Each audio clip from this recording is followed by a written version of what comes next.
Good morning दोस्तों। तो हम लोगों ने ऐतिहासिक काल में सिक्का के बारे में पढ़ लिया पिछले वीडियो में। इस वीडियो में पढ़ेंगे अभिलेख के बारे में, कौन कौन सा अभिलेख मिला है जिससे भारत के इतिहास की जानकारी मिलती है। तो देखिए,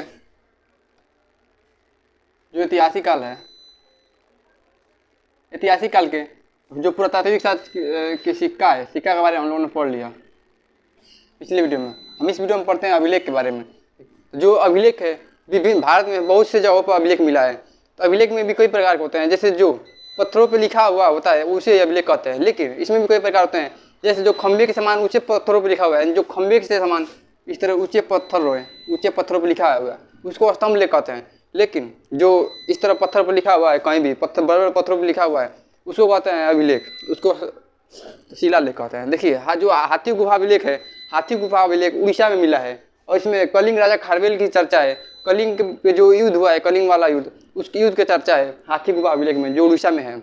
उसके बाद से मिला है जूनागढ़ अभिलेख। जो जूनागढ़ अभिलेख है गुजरात में है, इसमें सुदर्शन झील की चर्चा है, यानी जिसे चंद्रगुप्त द्वितीय ने बनवाया था, सुदर्शन झील चंद्रगुप्त ने बनवाया था, वही चंद्रगुप्त ने उसको रुद्र दामन ने इसको पुनर्निर्माण कराया, उसका चर्चा है सुदर्शन झील का। उसके बाद आता है येहोर अभिलेख। जो येहोर अभिलेख है ये राजस्थान से मिला है, इसमें पुलकेशिन द्वितीय ने हर्षवर्धन पर विजय जब प्राप्त किया तब तक की चर्चा है। उसके बाद प्रयाग अभिलेख। जो प्रयाग अभिलेख है प्रयागराज यानी इलाहाबाद से मिला है, इसमें स्कंदगुप्त जो विजय अभियान चलाया था उसकी चर्चा है। उसके बाद भित्री अभिलेख। जो भित्री अभिलेख है, भित्री अभिलेख गाजीपुर मिला है, उत्तर प्रदेश के गाजीपुर से मिला है। इसमें स्कंदगुप्त के हुंडोप आक्रमण यानी स्कंदगुप्त के हुंडोप आक्रमण की चर्चा है। जो बिहार अभिलेख है, बिहार से मिला है, इसमें स्कंदगुप्त द्वारा समय यज्ञ की चर्चा है। जब हम गुप्त वंश पढ़ेंगे तो उसमें बताएंगे गुप्त वंश में स्कंदगुप्त ने कितने प्रकार के यज्ञ निकाला था। जो देवपाड़ा है, देवपाड़ा बांग्लादेश से मिला है, इसमें सेन वंश यानी सेन शासक की चर्चा है। ग्वालियर मध्य प्रदेश से मिला है, ग्वालियर जो अभिलेख है मध्य प्रदेश में मिला है, इसमें प्रतिहार शासक भोज की चर्चा है। मंदसौर जो अभिलेख है यह मध्य प्रदेश से भी मिला है, इसमें मालवा शासक यशोवर्मन की चर्चा है। तो देखिए, ये तो था अभिलेख। अब इसके बाद देखते हैं स्तंभ अभिलेख, यानी इसमें भी जैसे अभिलेख जो मिला है, अशोक के समय भी बहुत से अभिलेख शिलालेख मिले हैं। और जो हम जब अशोक पढ़ेंगे उसमें भी पढ़ेंगे शिलालेख के बारे में। ये तो शॉर्टकट में बता दिया ऐसे ही, लेकिन जब हम अशोक के बारे में गुप्त वंश पढ़ेंगे तो इसमें स्कंदगुप्त जो है इसके बारे में पूरा अच्छे से पढ़ेंगे, विस्तार से पढ़ना होगा अभिलेख के बारे में। हम लोगों ने सिक्का पढ़ लिया, अभिलेख पढ़ लिया, विदेशी यात्रियों द्वारा भारत का वर्णन देखते हैं। देखिए, जो ऐतिहासिक काल था,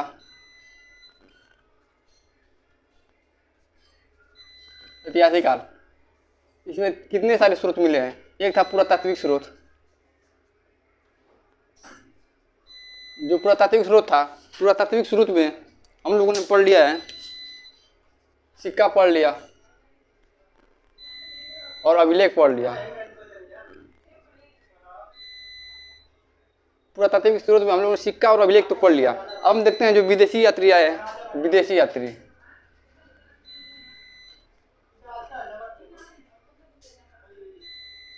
विदेशी यात्री है, तो जो विदेशी यात्री भारत में आए, वो भारत में आके जो वर्णन किए, अपनी अपनी बुक लिखे, उनके बारे में हम देखते हैं। तो देखिए, विदेशी यात्री में पहला है हेरोडोटस।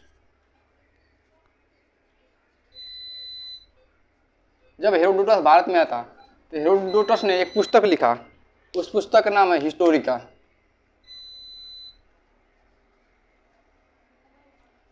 हेरोडोटस ने पुस्तक लिखा, उसका नाम है हिस्टोरिका। उसके बाद से मेगास्थनीज।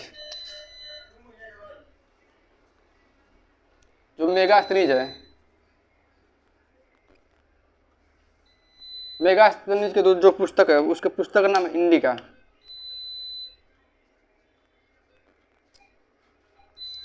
यानी जो हेरोडोटस था इसके पुस्तक हिस्टोरिका, मेगास्थनीज का पुस्तक। एक और पुस्तक है जिसका नाम है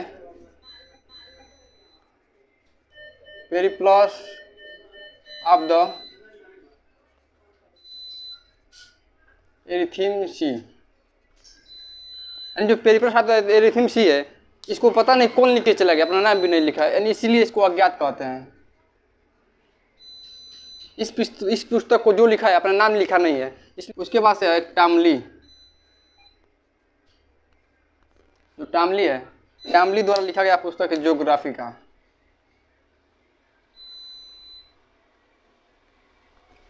जो टामली पुस्तक लिखा था उस पुस्तक का नाम है ज्योग्राफी का।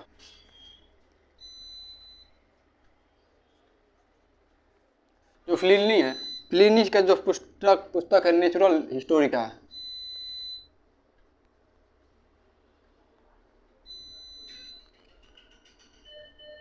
जो नेचुरल हिस्टोरी का है, प्लिनी का पुस्तक है नेचुरल हिस्टोरी, क्या जो आया था अल्बरूनी आया था। अल्बरूनी का बुक है किताबुल हिंद या तहकीक के हिंद। उसके बाद जो मार्को पोलो चीन का यात्री था, चीन से आया था। और जो फायान है, फायान की पुस्तक है फो क्यू की, जो फो क्यू की पुस्तक है। फायान जो है चंद्रगुप्त द्वितीय के समय आया था। और हेवेन सांग की पुस्तक है क्यू सी यू की, जो हेवेन सांग है हर्षवर्धन के शासनकाल में आया था। जब हम हर्षवर्धन और चंद्रगुप्त काल के पढ़ेंगे उसमें बताएंगे कि कौन से मतलब उसमें कौन से पूरा विस्तार से पढ़ेंगे इसके बारे में, किया आया था पुस्तक में, किसके बारे में वर्णन किया है। तो देखिए विदेशी यात्री तो पढ़ लिया, इसमें पुरातात्विक स्रोत में सिक्का और अभिलेख हो गया, सिक्का अभिलेख पढ़ लिया। विदेशी यात्री में सब पढ़ लिया, विदेशी यात्री के बारे में पढ़ा गया। अब बचता है साहित्यिक स्रोत। साहित्यिक स्रोत, अब देखिए जो साहित्यिक स्रोत बचता है इसमें तो हम पढ़ लिए। आई होप दोस्तों कि आप लोग इतना तो समझ में आ गया होगा कि जो हिस्ट्री है यानी इतिहास, हिस्ट्री के पिता तो हो गए हेरोडोटस। अब हिस्ट्री को हम लोग 3 प्रकार से पढ़े हैं। प्रागैतिहासिक काल, प्रागैतिहासिक, आद्य ऐतिहासिक और एक है ऐतिहासिक काल। ऐतिहासिक काल, प्रागैतिहासिक में कोई भी लिखित साक्ष्य नहीं मिला है। आद्य ऐतिहासिक में लिखित साक्ष्य तो मिला है लेकिन उसको पढ़ा नहीं जा सकता है। और ऐतिहासिक काल में तो लिखित साक्ष्य मिला, उसको पढ़ा भी जा सकता है। और जो ऐतिहासिक काल है अब इसको 3 प्रकार से पढ़ेंगे। जो ऐतिहासिक काल है इसमें पहला जो है पुरातात्विक स्रोत। पुरातात्विक स्रोत, जो पुरातात्विक स्रोत है, तो पुरातात्विक स्रोत में हम लोगों ने पढ़ लिया है सिक्का के बारे में। पुरातात्विक स्रोत में पढ़ लिया सिक्का के बारे में, सिक्का के इतिहास पढ़ लिए हैं, अभिलेख पढ़ लिए हैं। अभिलेख, पुरातात्विक स्रोत में सिक्का और अभिलेख पढ़ लिए हैं। और एक इसमें है विदेशी यात्री। विदेशी यात्री, जो विदेशी यात्री हैं भारत आए हैं और भारत में आके पुस्तक लिखे हैं, तो उनके बारे में भी पढ़ लिए हैं। अब बच रहा है साहित्य। जो साहित्य का इतिहास है इसमें लिखित साक्ष्य भी मिला है, उसको पढ़ा भी जा सका है। अब इस साहित्य में हम लोग पढ़ेंगे, इसमें पढ़ेंगे धार्मिक स्रोत, यानी धार्मिक पढ़ना है और गैर धार्मिक।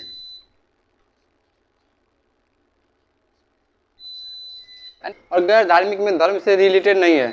जैसे इसमें अर्थशास्त्र जो पुस्तक है इसमें कोई भी धर्म से रिलेटेड पुस्तक नहीं है, अर्थशास्त्र। अब इसमें धार्मिक 2 प्रकार से पढ़ना है।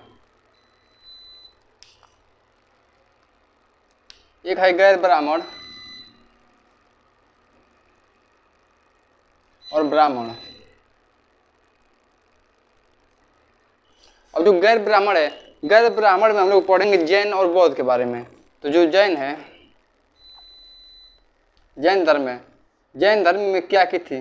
जैन धर्म में 12 अंग पुस्तक है और 12 उपांग है, अचरांग है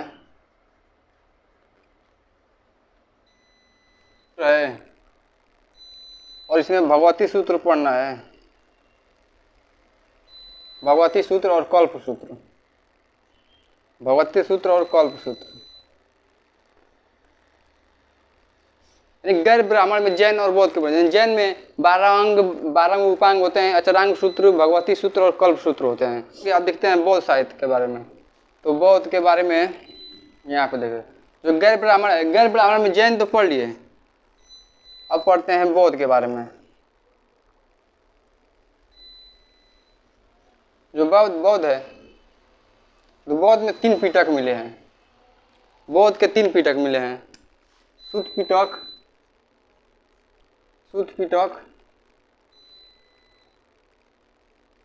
और विनय पिटक।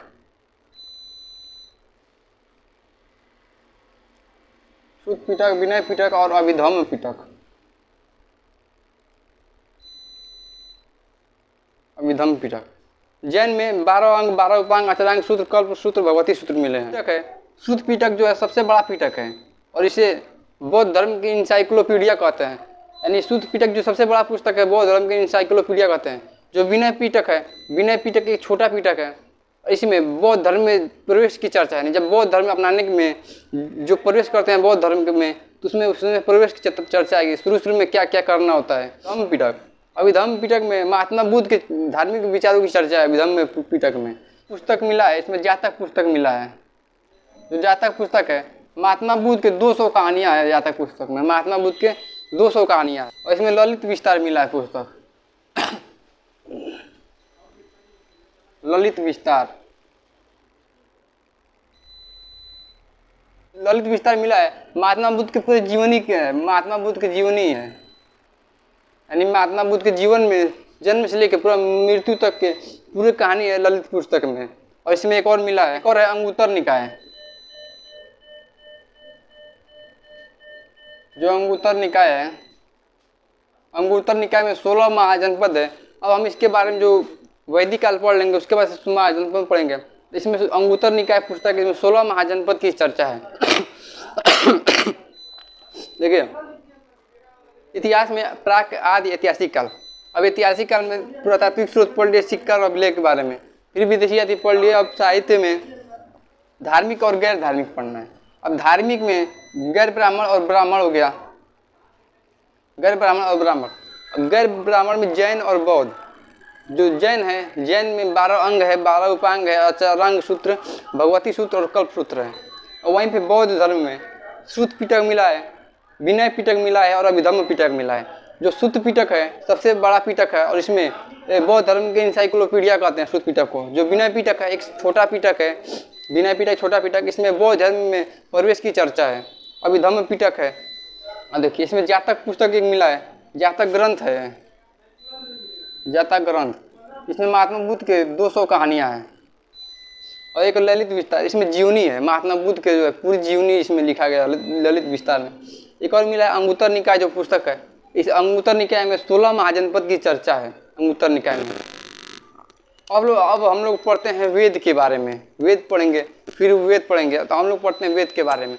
आई होप दोस्तों आप लोग इतना सब समझ में आ गया होगा। और हम लोग मिलेंगे नेक्स्ट वीडियो में, पढ़ेंगे वेद के बारे में।